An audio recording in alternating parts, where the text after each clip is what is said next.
morning, let's start a new video series that will be on cryptography and system security. Okay, तो cryptography and system security में जो जो important questions है या topics है, जैसे कि की क्रिप्टोग्राफी हो गया, सिक्योरिटी गोल्स हो गया, कर्बरोस हो गया, मैं डिफरेंट टॉपिक्स को कवर करूंगा अपने लेक्चर्स में. ओके, आपकी तरफ से अगर कोई सजेशन है या कोई डाउट क्लियरिंग सेशन आपको चाहिए तो आप कमेंट बॉक्स में रिकमेंड कीजिएगा. चलो स्टार्ट करते हैं. Okay, the topic is security goal और CIA triads. Okay, topic is what? Security goal और CIA ट्रायड्स. 3 सिक्योरिटी गोल्स है. कितने सिक्योरिटी गोल्स है? 3. ओके, हम लिस्ट कर देते हैं. 3 security goals. First one is confidentiality. First one is what? Confidentiality. Second one is integrity. And third one is availability. Confidentiality, integrity और availability. Confidentiality का मतलब क्या होता है? Confidentiality का मतलब ये होता है ऐसी इंफॉर्मेशन जो सिर्फ और सिर्फ ऑथराइज यूजर के ही हाथ लगनी चाहिए.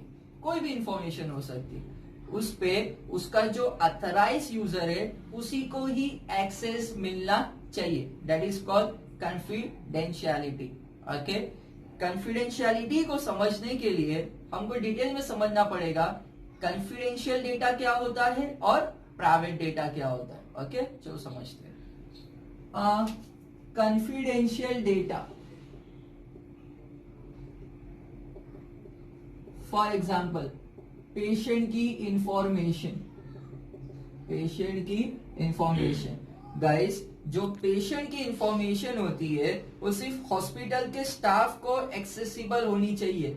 They are authorised users, right?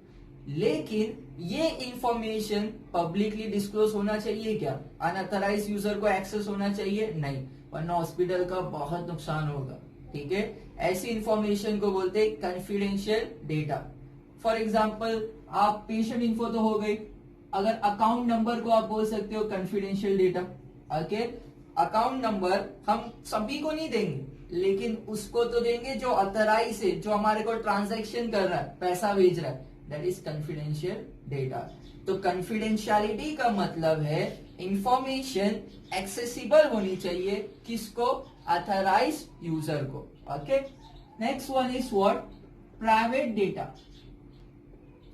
Private data में आता है पासवर्ड, ओके, ATM का पिन या वन टाइम पासवर्ड, OTP.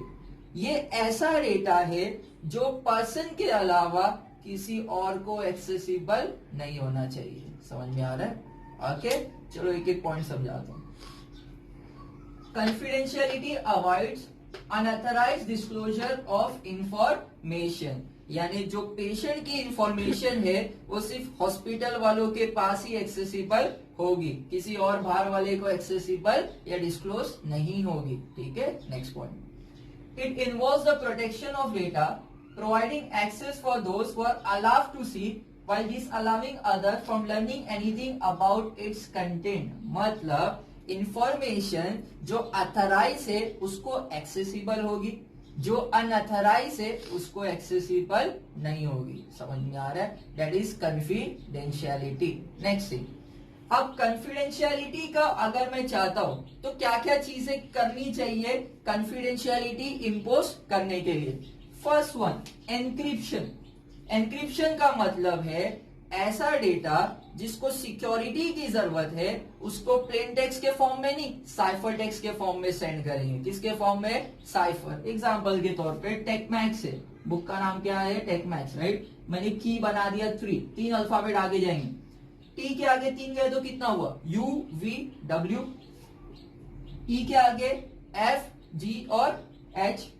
सी के आगे DE और F and so on.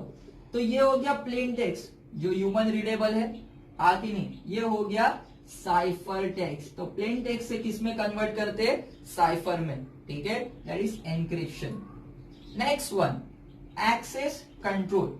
Next one is what? Access control. Access control के लिए मैं यूजर राइट्स और परमिशन सेट करूंगा, ठीक है। जैसे कोई रिसोर्स है फाइल, उस पर 3 टाइप के एक्सेस हो सकते हैं, रीड, राइट और एग्जीक्यूट। रीड का मतलब है आर फॉर रीड। रीड का मतलब है आपको परमिशन है, आप फाइल को एक्सेस कर सकते हो, बराबर।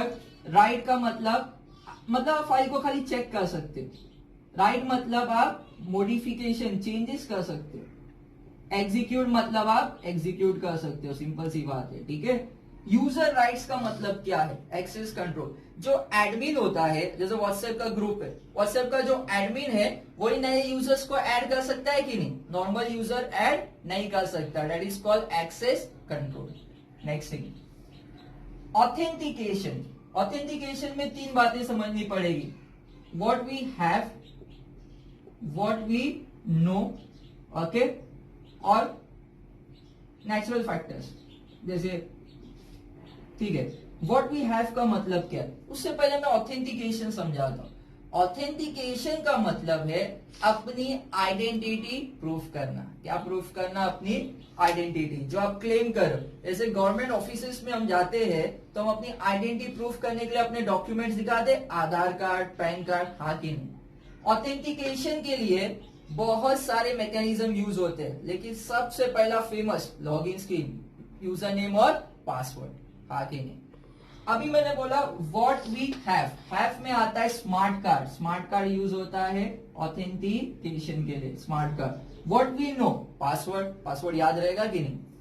और फैक्टर क्या है? बहुत सारे guys, fingerprint scan, retina scan, iris scan. तो फिंगरप्रिंट हो गया, रेटिना हो गया, आइरिस हो गया, ये हमारे क्या बोलते हैं, ह्यूमन फैक्टर्स है कि नहीं, बराबर। तो ऑथेंटिकेशन में हमारे पास क्या है, हमको क्या याद है, और हमारे पास नेचुरल चीजें क्या है, उसके बेसिस पे ऑथेंटिकेट किया जाता है। ऑथेंटिकेशन का मतलब जो आइडेंटिटी मैं क्लेम कर रहा हूं उसका प्रूफ दे रहा हूं। अथराइजेशन का मतलब क्या है? ऑथेंटिकेट होने के बाद होता है अथराइजेशन। ऑथेंटिकेट के बाद क्या होता है गाइस? अथराइजेशन। अथराइजेशन का मतलब है लॉगिन करने के बाद आपको किस किस चीज का एक्सेस है, आप किस चीज के लिए अथराइज हो, दैट इज कॉल्ड अथराइजेशन। बहुत फेमस अथराइजेशन टेक्निक है RBAC, role based access control authorisation, यानी रोल बेस्ड अथराइजेशन, ठीक है। इसका मतलब क्या है? सपोज अभी मेरी क्लासेस है, मैंने 3 टाइप के रोल क्रिएट किया, एक है टीचर, सॉरी एक है ओनर, तीसरा रोल बना दिया मैंने फैकल्टी, ओके, तीसरा role owner, faculty, and then third one is student. Owner के एक्सेस डिफाइन कर दिया, फैकल्टी के भी एक्सेस डिफाइन कर दिया, और स्टूडेंट, जैसे स्टूडेंट को एक्सेस है नोट्स का, क्लासेस के एसेट्स का, हाँ कि नहीं। फैकल्टी को एक्सेस होगा स्टूडेंट के टेस्ट पेपर का, हाँ कि नहीं। नेक्स्ट वन, ओनर को सारी चीजों का एक्सेस होगा। तो जो भी नया बंदा आता है क्लासेस में, अगर वो स्टूडेंट है तो उसको स्टूडेंट के राइट्स दिए जाएंगे, स्टूडेंट के रोल के। अगर वो फैकल्टी है तो जो फैकल्टी के उसको दिए जाएंगे, अगर ओनर तो most probably there will be one, right, हाँ कि नहीं। तो that is authorisation. Physical security के लिए क्या क्या किया जाता है? पहली चीज, हम फिजिकल सिक्योरिटी के लिए लॉक, ताला यूज करते, घर पे भी लगाते, हाँ कि नहीं। नेक्स्ट, गार्ड, सिक्योरिटी गार्ड, ये यूज होता है फिजिकल सिक्योरिटी के लिए। Third one, entry control. जैसे फॉर एग्जांपल अगर कंपनी में एंट्री करना है तो कंपनी का जो आइडेंटिटी कार्ड है वो पहन के ही जाना पड़ेगा ना। तो these are for physical security. अगर ये सारी चीजें इंपोज करने की कोशिश करे तो there is possibility of confidentiality.